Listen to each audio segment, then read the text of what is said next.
Après 6 jours de manifestations, la rue aura finalement gagné. Volodymyr Zelensky annonce le limogeage d'Olexandre Syrski. J'ai décidé que le nouveau commandant en chef des forces armées d'Ukraine serait Mikhailo Drapati. En poste à la tête de l'armée ukrainienne depuis février 2024, Olexandre Syrski était très décrié pour son style de commandement centralisé, hérité de la doctrine soviétique. Après le limogeage du ministre de la Défense Mikhailo Fedorov le 15 juillet dernier sur fond de désaccord sur la conduite des opérations militaires, des manifestants se sont réunis dans plusieurs grandes villes ukrainiennes pour réclamer son départ.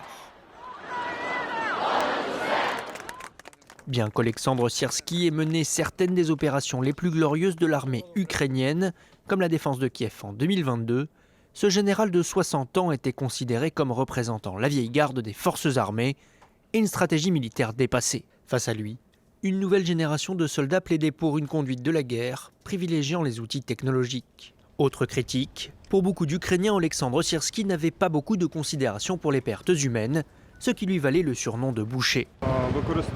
Nous sommes confrontés à des gens qui traitent les autres comme de la viande et se comportent envers eux de la même manière. Quand le président fait un choix comme celui-là, ça me rend un peu triste. C'est pour ça que je suis là. C'est pour ça que je veux voter en faveur de la numérisation de notre armée.